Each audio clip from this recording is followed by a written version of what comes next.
Good morning, afternoon, evening, bonsoir, shabak khair. Hello, everyone, and welcome to ORAM's Refugee Pride Annual Gala, coming to you live from London, Kruger National Park in South Africa, Kenya, and Los Angeles. This year's theme for the gala is Stand Proud with LGBTIQ refugees globally. We want to come together to elevate the voices of the most marginalized in our community, and we want to celebrate pride with those who often can't. My name is Krishna Omkar, and I'm a board member of ORAM based in London. And with me from Kruger National Park in South Africa. Good evening, good afternoon, everyone. And I am calling you from, I'm speaking to you from South Africa. Why do we do the work that we do? Well, being LGBTIQ isn't easy everywhere. It's still criminalized in 70 countries around the world and punishable by death in 6 of those countries. Right now, somewhere in the world, someone is fleeing persecution because of their sexual orientation and gender identity. Often LGBTIQ people face discrimination and violence even as they move in search of safety. That's right, Jody. Refugees are often the people that the world has turned their backs on. And LGBTIQ refugees are some of the most vulnerable members of our community, often having fled on their own, without resources, without a support network, without families. But they are also some of the bravest and most inspiring people that we have had the privilege to meet, and you will meet some of them tonight. And in honor of that bravery and the hard life that they are living, looking for a new one, this Sunday is World Refugee Day. And ORAM is committed to ensure that all LGBTI people, and especially those forced to flee their homes, are protected and able to exercise their rights. Everyone deserves to love and to be loved and to be exactly who they are without fear. Tonight, we have an amazing lineup for you. You're going to meet ORAM's Executive Director, Steve Roth, who will be speaking to us from Los Angeles. You'll also hear from LGBTIQ refugees and activists in both Kenya and Nairobi and in Mexico on the US-Mexico border. You're also going to hear some amazing shout-outs from a host of guests, including RuPaul's Drag Race's Brooke, Hytes, don't we love her? Actress and stand-up comedian, a personal favorite of mine, Margaret. Orange is the New Black Star, and activist DeLaria, and many, many more. And as if that wasn't enough, we have a phenomenal performance from American Idol and Broadway star Frenchie Davis. It's going to be really exciting, and we have a fun and informative show planned for you. We also want to say thanks to the many, many, many supporters who have made this evening possible, including 2 corporate sponsors, Rhino, an insurance agency in the United States, and Novartis, a global healthcare company based in Switzerland. We're grateful for all of your support, and some of Rhino's and Novartis's staff members are joining us tonight. And to them and to all of you at home, elsewhere, everywhere in the world, hello and a very warm welcome. Let's begin tonight with a celebration and commemoration of World Refugee Day, which is this Sunday, June 20th. A message from the ORAM staff and partners. Now listen closely, because there's a little twist. They have no need of our help. So do not tell me. These haggard faces could belong to you or me. Should life have dealt a different hand? We need to see them for who they really are. Chancers and scroungers. Layabouts and loungers. With bombs up their sleeves. Cutthroats and thieves. They are not. Welcome here. We should make them. Go back to where they came from. They cannot. Share our food. Share our homes. Share our countries. Instead, let us build a wall to keep them out. It is not okay to say. These are people just like us. A place should only belong to those who are born here. Do not be so stupid to think that. The world can be looked at another way. The world can be looked at another way. Do not be so stupid to think that. A place should only belong to those who are born here. These are people just like us. It is not okay to say. Build a wall to keep them out. Instead, let us share our countries. Share our homes. Share our food. They cannot. Go back to where they came from. We should make them. Welcome here. They are not. Cutthroats and thieves. With bombs up their sleeves. Layabouts and loungers. Chancers and scroungers. We need to see them for who they really are. Should life have dealt a different hand? These haggard faces could belong to you or me. So do not tell me. They have no need of our help.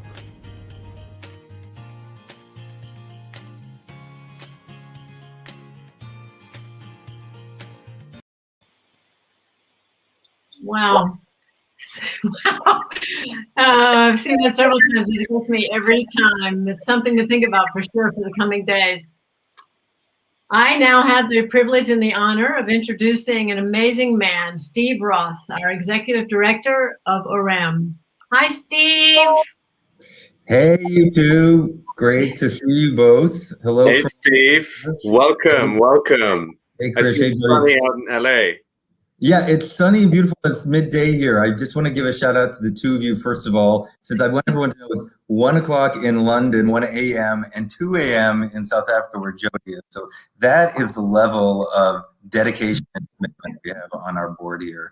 It is, it's truly amazing and great to be with you both here. And I just have to say, I think it's really important for us to be together right now in this collective space with all the folks that are joining us. Because we're just living in this really incredible time and moment where with so many contradictions. I mean, you know, things are changing quickly here in the US and in the UK. You know, the countries are opening up. Our vaccine rate here in the US is approaching 70%, you know, whereas in Kenya, one of the countries where we work with a lot of LGBTQ refugees, the vaccination rate is 1%, you know, and we're at a time where we've got this new administration, a lot of hope here.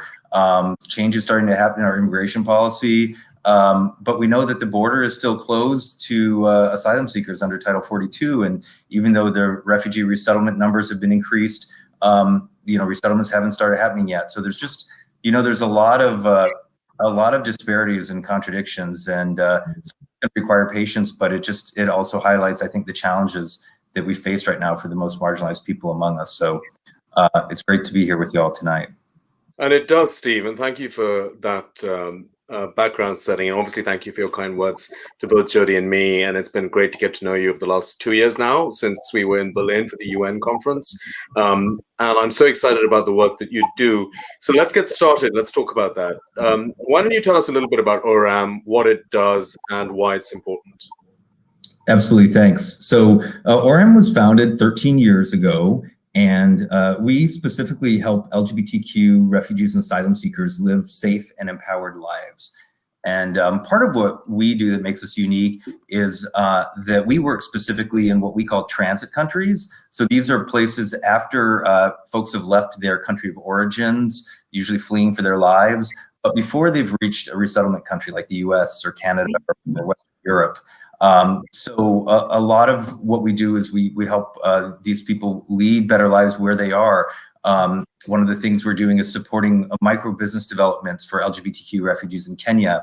You're going to get to hear a lot more about that in just a few minutes. By the way, I was just on a webinar this morning with some senior executives from IKEA, and they were talking about a program that they have supporting refugee-led businesses. And you know, the senior executive said one of the reasons that they really choose to work with refugees because they find these groups to be extremely entrepreneurial and innovative, and they have great skills. So it's, you know, refugees are just like all of us. People just need a chance and need some hope. And, you know, that's part of what we're here to give. And we also, you know, we help people reach where they're going to as well. We started working about 1.5 years ago on the US-Mexico border. And we're doing a lot of work supporting a shelter in Tijuana, providing services and resources. You're going to get to meet some of those folks a little bit later. And, you know, we do research and advocacy too. And we're about to conclude a big research project, first of its kind, on LGBT refugees in Kakuma refugee camp in northern Kenya. It's one of the biggest refugee camps in the world. And it's a really tough place for LGBT people. And we hope this research is going to help bring needed support and resources for them. So it's just a little taste of what we do. Steve, you shed some light on some of the challenges that the refugees face, but are there things in particular that those of us, say, in first world countries that don't have these problems, that issues or challenges that they have that we might not consider as something that ORAM or we as donors, you know, pinpoint as something to support? Yeah, that's a great question, Jody. Think of it this way. I mean, it's really hard in the best of circumstances being a refugee. You know, it means by definition that you've left your home, you've left, you know, your community behind. Usually you're just traveling with the things you can carry on your back, living in a foreign country, often in extreme poverty. And then we also know how hard it can be being LGBTQ, you know, even in countries like the United States, it's often not easy. So imagine being both a refugee and LGBTQ, and in a place like Kenya or a Mexican border town or many of these transit countries that aren't friendly and welcoming to LGBTQ people, or, you know, to foreigners. And, you know, the folks that we work with face discrimination and violence on so many different identity lines. It really makes it tough for them. Also, traditional asylum systems don't work for LGBTQ refugees because if you think about it, you know, a lot of refugees are housed together with others from their country. And, you know, if you're LGBTQ, those are probably the people that you're fleeing. And so it's not that those solutions don't work. You know, a lot of folks still face violence and persecution, challenges having their basic needs met.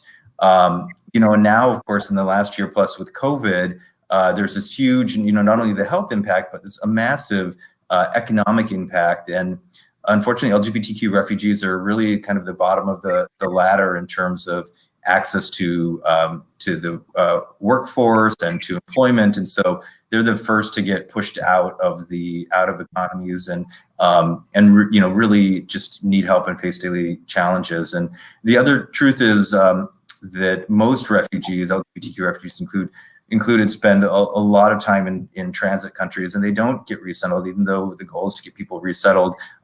You know, there are 80 million displaced people in the world right now, and the Biden administration just increased our refugee resettlement slots to 125,000 a year, but that's just a drop in the bucket when you're talking about 80 million people globally. So it's really important to support people where they are along their journeys. And Steve, I think that's a really important point that you raised. There are 80 million refugees, and we need to listen to those stories. But one of the things I feel is that a lot of the stories are just negative. A lot of the coverage is negative. And very quickly, I know we want to try and keep this to an hour. But are there some stories that you could share with us that have really inspired you? Yeah, that's great. Great question, Krish. There are lots of them. I'll just mention a couple to keep it quick. One is an amazing young trans woman from Guatemala named Marjorie. We connected with her about a year and a half ago in Tijuana, and she was one of our legal clients, and we worked with her preparing her case, and just really watched her journey as the border closed and she waited and faced discrimination for being trans in Tijuana. She's very soft-spoken but determined, and just a really beautiful soul. And I had the chance, I made my first post-pandemic or pandemic work trip about less than a month ago down to the border in Tijuana, and I got to see her. And she was very nervous but excited because she had her humanitarian parole interview the next week. And the good news I can share is that she actually was admitted into the US to have her case processed here. She's now in New York State as of like a week ago. She's just beside herself with joy. And I'll use that as an opportunity to mention that we're actually going to be announcing a sponsorship opportunity very soon. So if people want to learn more about being a sponsor for an LGBTQ refugee asylum seeker, you're going to be able to do that. And the second person who I'll mention really quickly, you're actually going to get to meet shortly. His name is Craig Paris, and he is an amazing young man from Uganda. He's a refugee himself living in Nairobi, and he is just one of the most generous, giving, and supportive and kind people you can imagine. He's constantly focused on others in the community and how we can help them. He's the head of the Refugee Coalition of East Africa, who we work with. He's also just creative and fun and inspiring, and like these people really bring warmth to my soul. And so I'm excited for you to meet them. And the other final thing I would say is just that LGBTQ refugees, just by their definition, are incredibly resilient and have an authenticity that's hard to imagine. I mean, you have to be really committed to who you are to be able to go through the hell through to to pursue a better life. So it's just an honor to be able to know them and work with them. Yeah. Well, Steve, thank you for the work that you do daily to help all these folks around the world, and I'm proud to be associated with you. Thank you so much. I am excited to begin the sharing of some of our messages of hope. We've reached out to some celebrity friends of ours to ask them if they'd be willing to share a Pride message of hope. Share a message of something that's important to them about Pride, and share maybe something to our LGBTIQ refugees around the world this Pride. And we have a very special person who some of you may know from RuPaul's Drag Race and Canada's Drag Race, the one and only Brooklyn Hytes. Hi everybody, it's Brooklyn Hytes, and this June we are celebrating Refugee Pride, ORAM's annual virtual event to commemorate Pride Month and World Refugee Day, which is on June 20th. Now this year's theme is Stand Proud with LGBTIQ refugees globally. We want to come together to elevate the voices of the most marginalized in our community and celebrate pride with those who can't.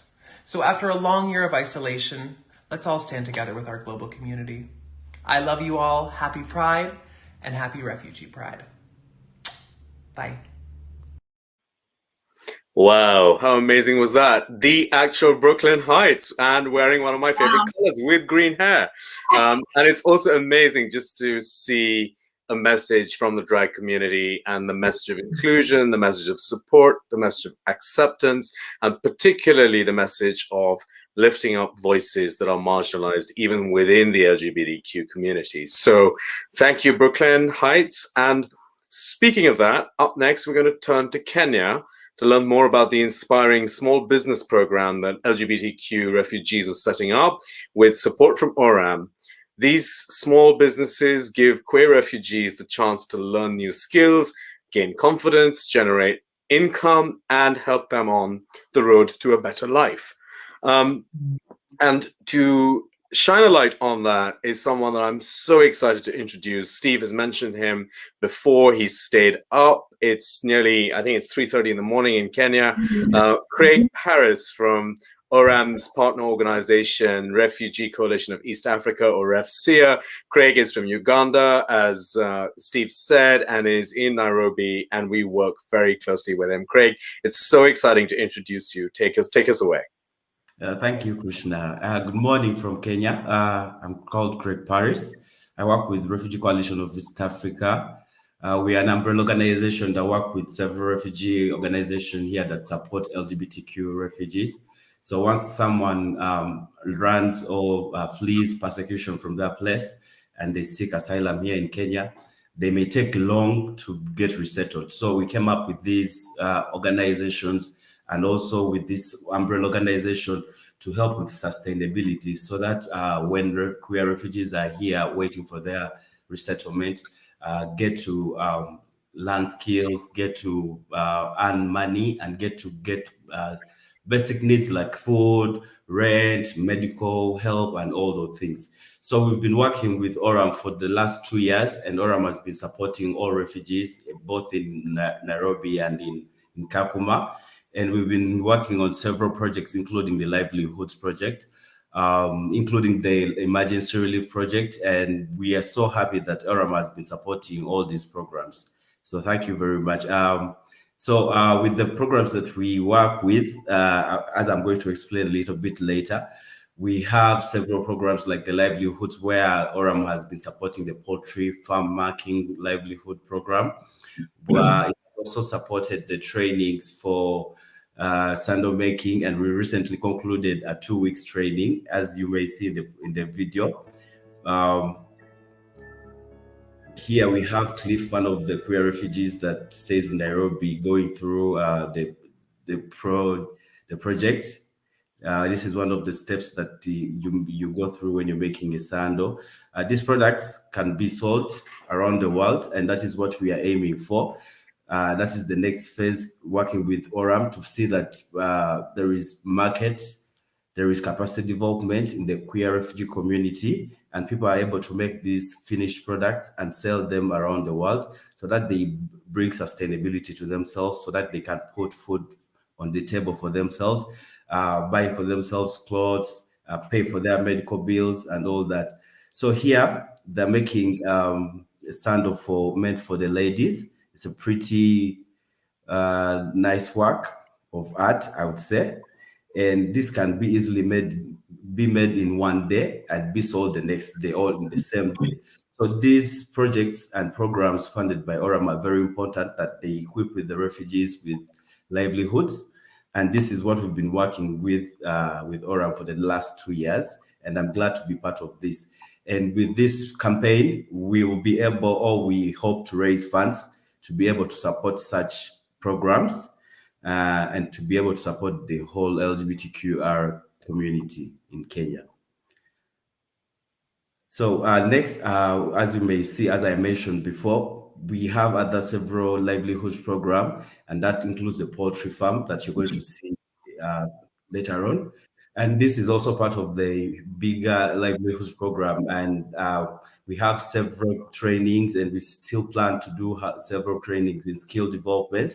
People who are here waiting for their resettlement really need these skills. Even when they're resettled, they can put these skills to use to get jobs, to get employment, to get money.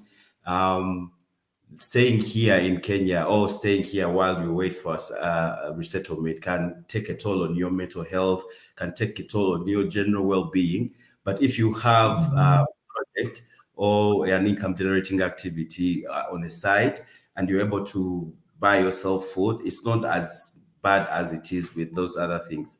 So as they'll show you, these are the programs that we've been working for with ORAM. And I thank ORAM for the continued support. I thank Steve, the team, Jody, and Krishna. I thank everyone that they've been so helpful. They've been so supportive in the spirit of Pride, and especially during this Pride week, in Pride month.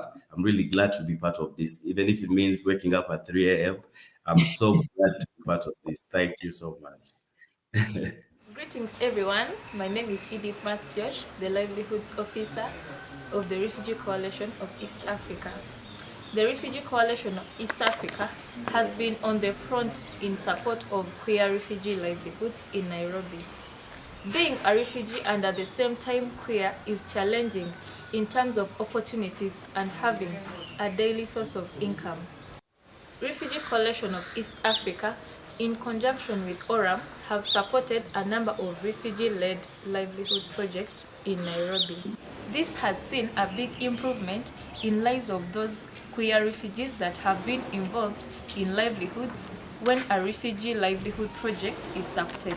It gives a life back to be able to support themselves and their loved ones, to have a sense of belonging just like other people, and to improve on their skills as they await resettlements.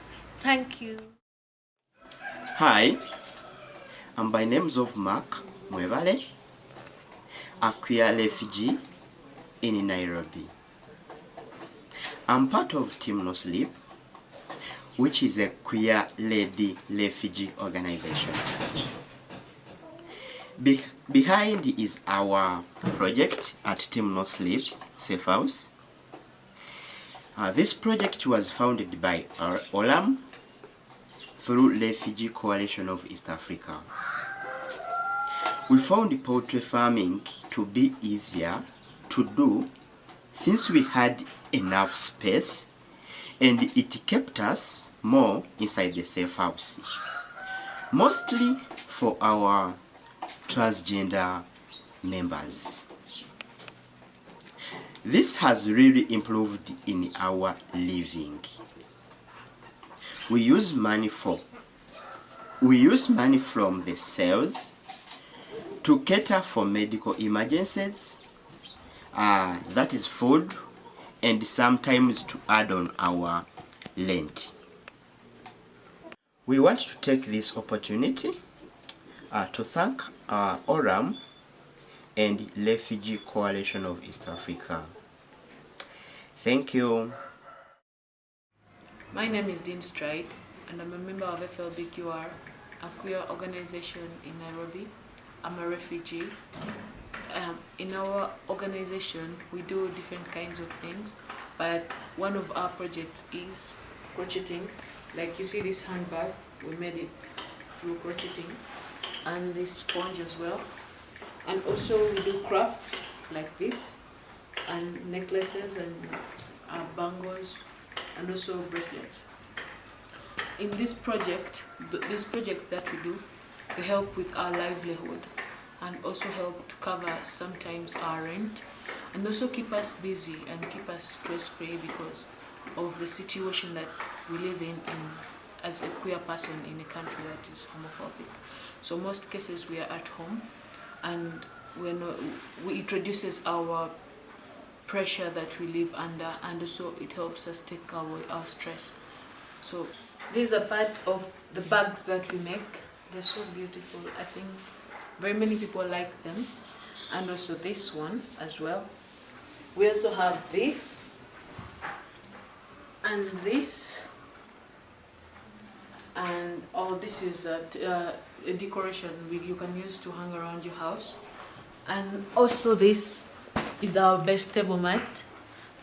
We make varieties of these in different designs, and we also use these sponges.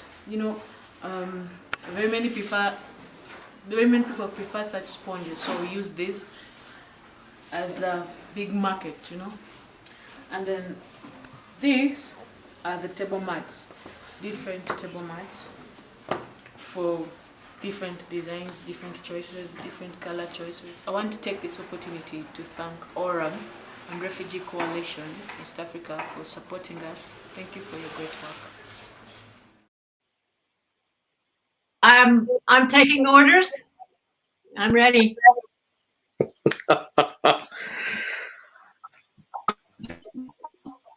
God, it really does. It really does put all the work that we do in context, doesn't it?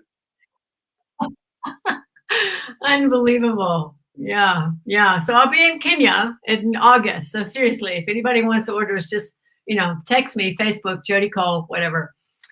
Yep. The work Check that the ORAM WhatsApp does. meeting. Oh yeah, good idea. Yeah. the work that ORAM does helps people like Edith and Craig, and a big shout out to the whole team over there and all of those that we just saw speaking to us. Just amazing work, and congratulations on the beautiful things that you've created in those sandals. Oh my God. Anyway, the work that ORAM does is funded by loyal donors and viewers here. Those of you who purchased the tickets to join us now, your money goes directly towards ORAM's work in Kenya and Tijuana. We've received matching gifts from ORAM board members and supporters totaling $6,000 prior to the event tonight in order to kind of inspire a little more giving over the evening while we're here chatting with you guys. Some of you might be wondering, well, other than what we've just seen, how exactly would the money be spent, or could it be spent? So for instance, $50 would provide an LGBTIQ asylum seeker with 2 weeks of English language classes. Something that is invaluable when you're transferring. English is spoken everywhere, so it's invaluable to know how to speak English. Another example would be $100 provides a week's worth of food for 30 shelter residents. $100. That's a lot of food. And skipping on to, say, $500 provides seed funding for an LGBTIQ refugee-led micro business that will provide incomes to up to 20 individuals. If you want to give more, another thing would be it would help pay for $1,300 would help pay for rent to keep the doors open on one of the shelters that we support. I have, or actually Krishna, I think, is going to be introducing something really cool next. That's right, Jody. So up next, we have some amazing Pride messages of hope. We're at the halfway mark in our gala, and we've saved this for this moment. We are going to hear from a host of very exciting supporters of ORAM. You're going to hear from India's first female Grammy Award winner, Tanvi Shah, who wrote the lyrics of Jai Ho from Slumdog Millionaire. You're going to hear from fashion critic and red carpet diva Stephen Cojocaru, also known as Kojo. And you'll also hear from New York-based trance writer and performer Alok. So let's go with Jai Ho. Hello everyone, and happy Pride Month. I'm Tanvi. In addition to Pride Month, this week is World Refugee Week. To all the LGBTIQ refugees and asylum seekers, I am inspired by your strength and resilience. Thank you, ORAM, for all your efforts, and once again, happy Pride to all around the globe. Jai Ho. Hey everyone, it's Kojo. Pride to me means power. You don't just ask for power. Okay, may I have some power, please? You seize it by the balls! Power is being who you are. Power is leaving persecution and heading to light, heading to somewhere better. So that's kind of the vibe that I'm feeling today, and hopefully projecting to you, really sending you a lot of love. Congratulations, ORAM, because I know how hard you work to give people power and a better life. And happy Pride to everybody. Lots and lots of love from Kojo. Hey everyone, my name is Alok, and I'm a trans artist from the US. I just wanted to wish a very happy Pride to all the LGBTQI refugees all across the world. Thank you for your commitment towards justice and authenticity despite all of the rampant persecution and discrimination. I'm proud to be part of a global family of LGBTQI people, which means that I believe that none of us are free until all of us are free, and we have a long way to go towards creating a safer world for LGBTQI refugees. One of the things that I hold close to my heart, especially around Pride, is remembering that we come from a powerful tradition of resistance. When other people thought that our lives were impossible, we found each other, we overcame difference, and we supported one another. That practice of deep love and that practice of deep community, I hope it continues today. Know that you have so many allies and advocates in us. Know that we are going to continue to fight to create a world that ends homophobia and transphobia. Know that you are valid regardless of your ability to be visible. Know that we love and need you. Thank you so much. Wow. Jody, wasn't that amazing? Oh, so it is amazing, and it's so powerful. It just reminds me that, Pride, we started with protests, then we've had our parades, which still continue, which is so important to celebrate who we are. But we cannot ever forget that part of Pride is seizing it, as Kojo says, protesting and announcing ourselves to the world that our lives are as valuable and necessary and needed as everyone else's out there. And I'm just so grateful for our friends that just spoke to us, and the ones that are coming up and the ones that we haven't even met yet. I think we're going to take our little show to Tijuana.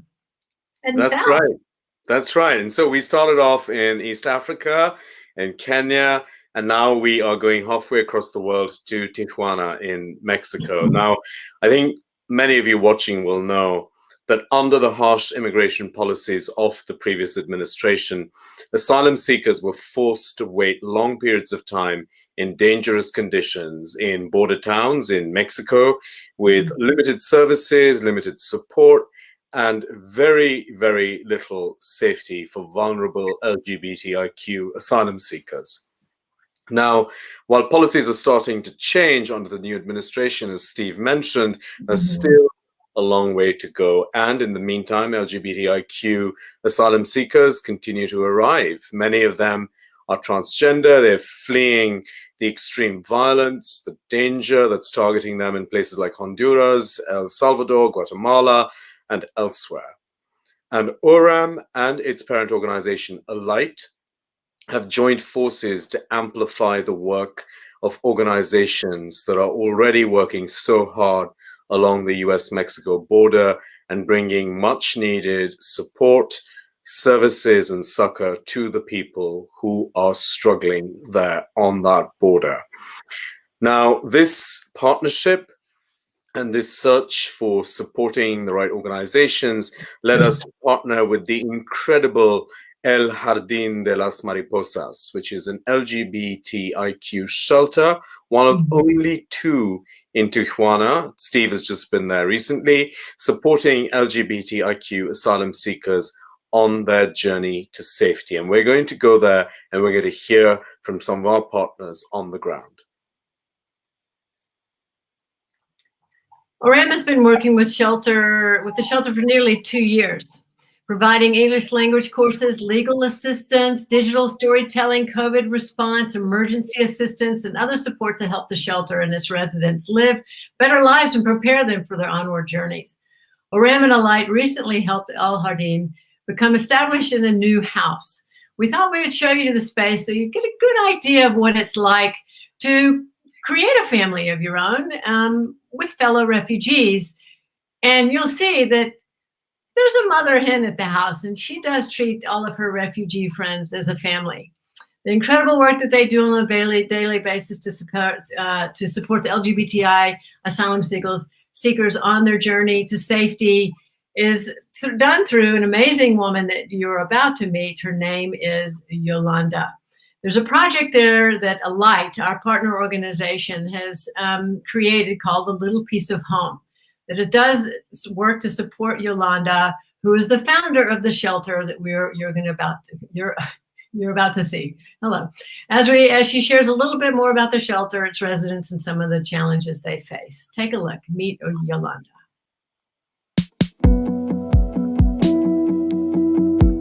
Hola, yo soy Yolanda Rocha, nacida aquí en Tijuana y soy madre de 2 homosexuales. ¿Y por qué abrir el jardín de mariposas aquí en la frontera? Pues simplemente estamos en frontera. Y cuando yo abrí el jardín de mariposas, pues había un gobierno antes que era muy religioso, muy católico. Entonces no había en Baja California ningún albergue, ninguna asociación dedicada a la diversidad sexual. ¿Y por qué lo abrí? Porque hay mucha discriminación, mucha transfobia, lesfobia y homofobia. Entonces miraba cómo sufría la comunidad LGBTIQ. Me daba cuenta de lo que estaba pasando en Tijuana y era muy inseguro. Cuando empezamos con un centro de rehabilitación, había más centros de rehabilitación dedicados a los héteros, lo que son las mujeres, lo que son los hombres, pero de la diversidad sexual no había ninguno.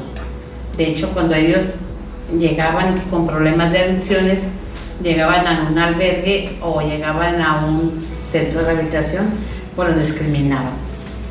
Una por su orientación, otra por ser adictos o alcohólicos. Entonces yo cuando abro el Jardín de las Mariposas, dedicado nomás a ese género, que es la diversidad sexual, llegaron varios muchachos que, pues, que se sentían en casa.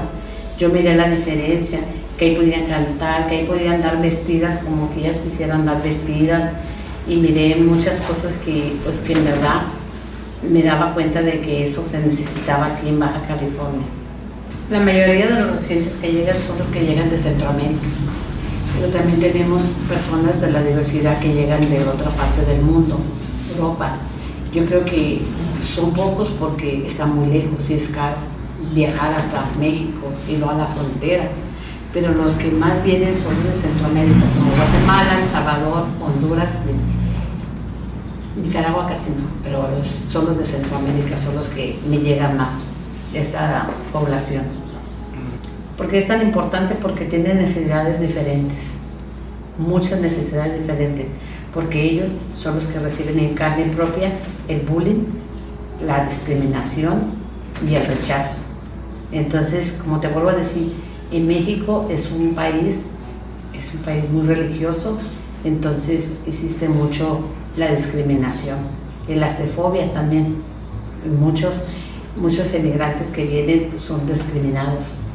Por ser inmigrante, los discriminan. Imagínate, ser inmigrante y no ser de la diversidad sexual, ser de la comunidad LGBTI, entonces pues reciben doble discriminación. Por eso es muy importante que hagan espacios para ellos. Me ha impactado que yo vivo con ellos mucho, y ellos tienen un apego conmigo, a pesar que bueno, cruzan, todavía siguen el apego conmigo, me siguen mandando fotos, me siguen diciendo que me aman, que me extrañan, y cuando se van, me ha tocado llevarlos a la línea, que se entreguen, pues lloro porque han sido parte de mi vida,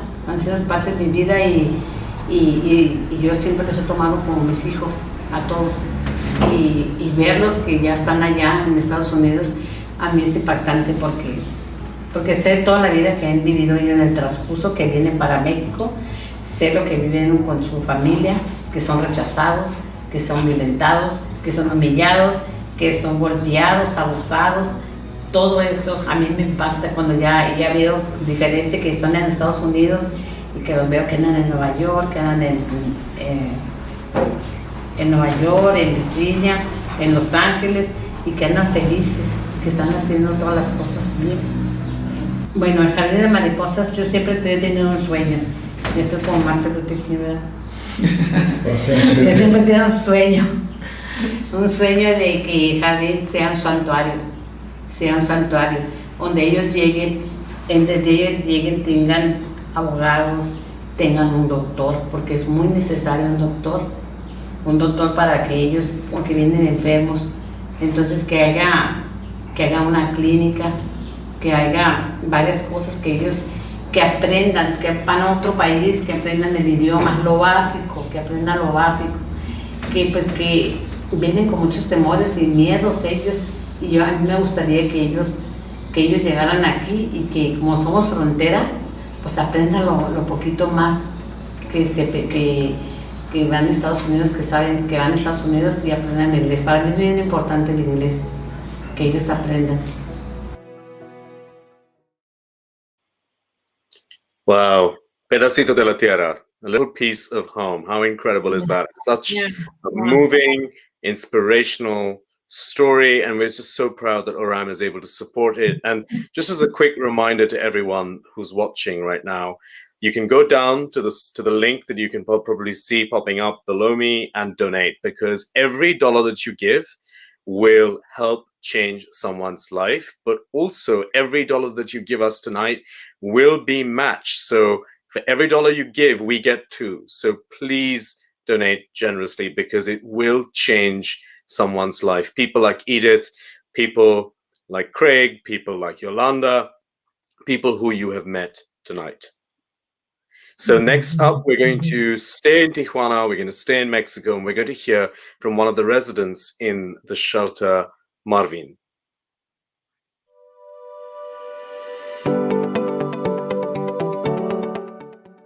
Mi nombre es Marvin Montalbán. Soy de Honduras, de un pueblo llamado San Lorenzo Valle. Estoy bien porque tengo salud y tengo vida. Pues esperanzas, pues todos tenemos esperanzas. Todos los que salimos de un país como el mío, con pobreza, discriminación por ser como soy, un chico gay, tratando de liberarse y tratando de ser libre. En un país como el mío no es bien visto. Hay mucha homofobia en este. Yo quería realmente alejarme de esto que me lastimaba. Y mis esperanzas o en sí mis metas, mis sueños es poder lograr el éxito como persona en este tiempo y en el futuro. No dejamos nosotros realmente de tener sueños. Pues del Jardín de las Mariposas como centro de rehabilitación y de integración, siendo un espacio importante para la diversidad. Es maravilloso. En lo personal puedo decir de que el Jardín de las Mariposas es valioso en mi persona como ser humano, porque me ha ayudado a entender mi vida, me ha ayudado a encajar en lo que soy, conocer personas como de diferentes países, especialmente de Honduras, que es de El Salvador, perdón, que es un país vecino, de Guatemala, ¿sí? Entonces todos traemos una historia. Hay chicas trans en este lugar, hay chicos gay y chicos que aún pues siguen buscando su lugar de ubicación, porque tenemos problemas también, traemos problemas psicológicos, los que nos atan a algo que creemos que es. Pero aquí yo, en lo personal, el Jardín de las Mariposas me ha ayudado a encontrarme.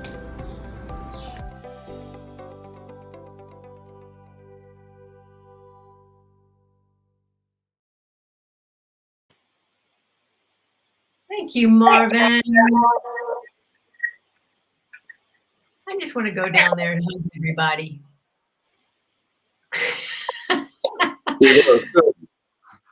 Yeah. Okay, so go, Krishna. Sorry. Oh, I was just going to say, I want to thank everyone who's continuing to donate. Of course, we do. We want to thank everyone. We've had some great donations come in so far. Thank you, everyone. And we had a very special donation come in from, we're just going to call him our superstar, super duper supporter, Steve Dumas, who's generously contributed $2,000 as part of the matching gift challenge. So guys, thank you so much for being here and giving what you've given so far during our show here. And feel free to just, time's a ticking. Let's see, we've got 13 minutes left. We're so excited. We're doing great. We're probably going to make our goal. We just need just a couple $1,000s more. I think we could do it. What do you think? Krishna, we got it? We got this. I think so. And the match is so important because every dollar that we get during the show gets matched. Yeah, we're almost there. We're so close. I think we've got another Pride message coming up. What do you think?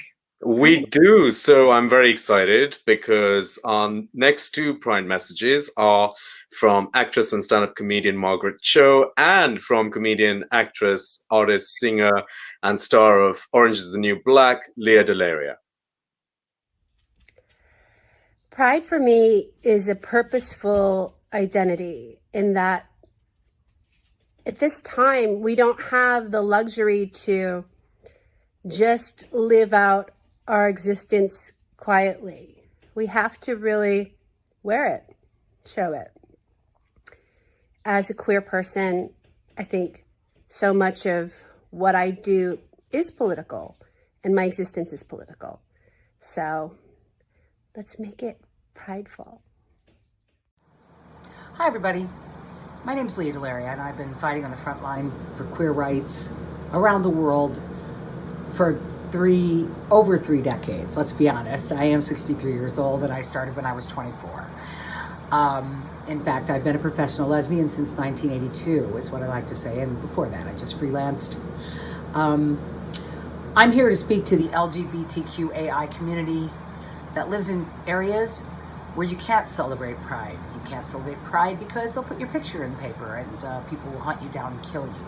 You can't celebrate Pride because your family, if you tell them you're gay, will kill you. You can't celebrate Pride because your government will jail you. I'm here for you. We are a worldwide community, and Pride is so important to all of us who have pride and the ability to be exactly who we are. To those of you, sorry, I'm a little clumped. To those of you who live in depression and fear, know that I love you, and know that the world loves you, and the LGBTQAI, your family, your community, we love you. Stay strong, stay healthy, and don't let them get you down. Happy Pride. Wow, I'm verklempt. Leah, that was amazing. So thank you, and thank you to Margaret. Now, Jody, we're going to head into the final stretch of our show. And as we promised right at the start, up next, we will have the amazing American Idol and Broadway star, Frenchie Davis, singing a very, very special song. She's chosen to sing a cover of Firework by Katy Perry.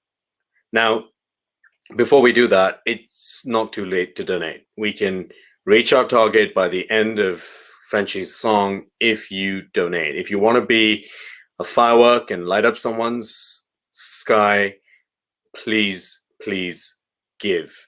Exactly. Because remember, and let's just put it in context. Let's just put it in context to explain what the dollars go towards. $50 will provide an LGBTIQ asylum seeker with 2 weeks of English language classes. You heard from Steve about how important those interviews are, the asylum interviews, the resettlement issues that people have. English is such an important skill for them, and $50 will pay for 2 weeks of that. $100 will pay for a week's worth of food for 30 people. $100 can do that. It can feed 30 people for a week. $200 can pay a salary for a livelihood skills coordinator who can train 15 refugees. You saw from our partners in Kenya the amazing work that they're doing, being able to generate income.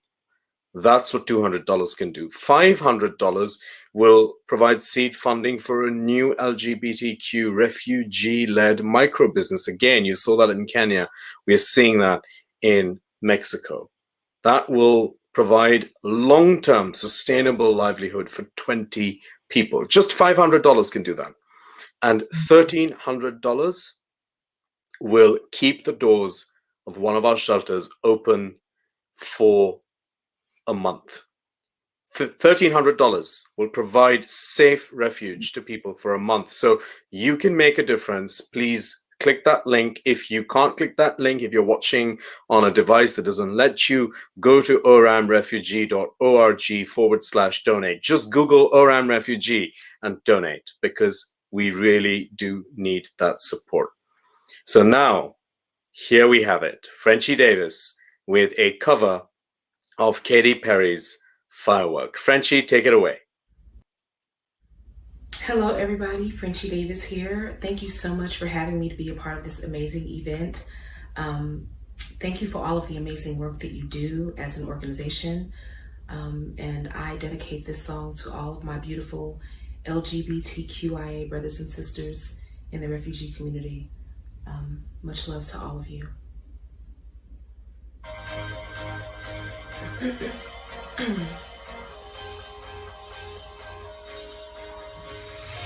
Do you ever feel like a plastic bag drifting through the wind, wanting to start again? Do you ever feel Feel so paper thin, like a house of cards, one blow from caving in. Do you ever feel already buried deep? 6 feet under screens, but no one seems to hear a thing. Did you know that there's a chance for you? There's a spark in you that you just gotta ignite the light and let it shine. Just on the night, like the 4th of July. Baby, you're a firework. Come on, show 'em what you're worth. Make 'em go, ah, ah, ah. And you shoot across the sky, high, high. Baby, you're a firework. Come on, let your colors burst. Make 'em go, ah, ah, ah. You're gonna leave 'em all in a ah, ah. You don't have to feel like a waste of space. You're original, cannot be replaced. If you only knew what the future holds. After a hurricane, there comes a rainbow. Maybe the reason why all your doors are closed, so you can't open one, lead you to the perfect road. Like a lightning bolt, your heart will glow. When it's time, you'll know. You just gotta ignite the light and let it shine.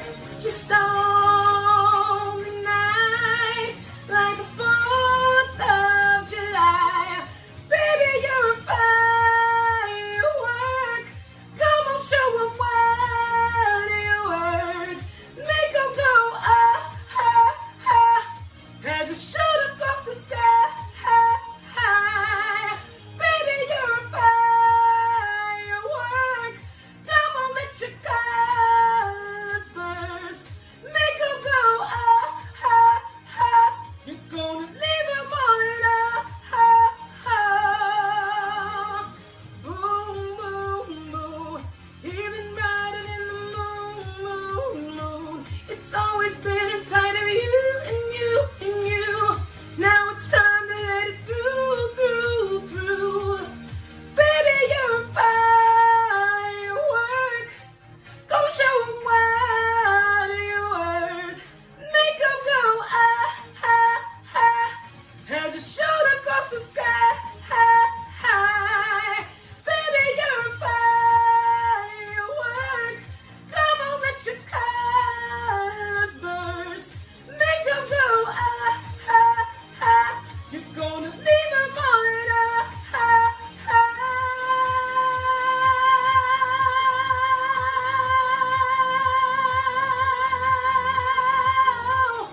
Make 'em go, ah, ah, ah.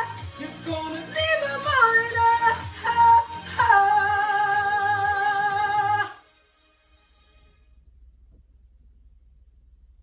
I hope I didn't piss off my neighbors.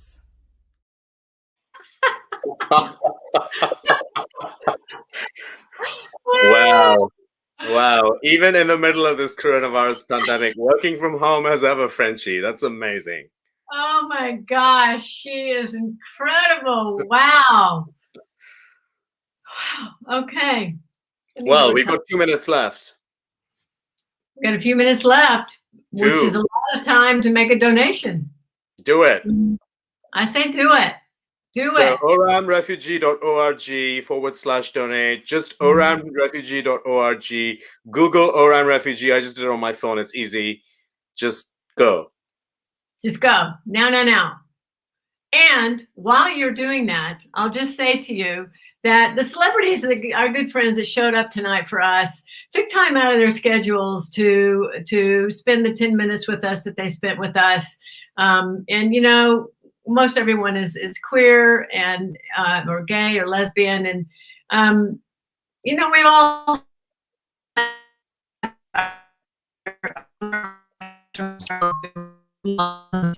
Oh, Jody, I think but none of us really know. Because of all the donations rolling in. What? Can you hear me? Yeah, we had a little bit of a snafu, but I think that's because just people are just clicking on the link to donate. It was one of the best speeches I've ever given. I can't. Okay, well, anyway, I was just going to say, please support the celebrities that showed up for us tonight. They're amazing human beings, and they do really good work. And I'm so grateful to them to being with us and sharing a message of hope for our refugee friends across the world. And speaking of refugees across the world, I think while we're giving some of our friends and fans here a little time to make a donation, which, by the way, the link, once we're over, this last little thing that's going to happen is over, the link will remain live, so you have plenty of time to make a few more donations. I wanted to make it clear that I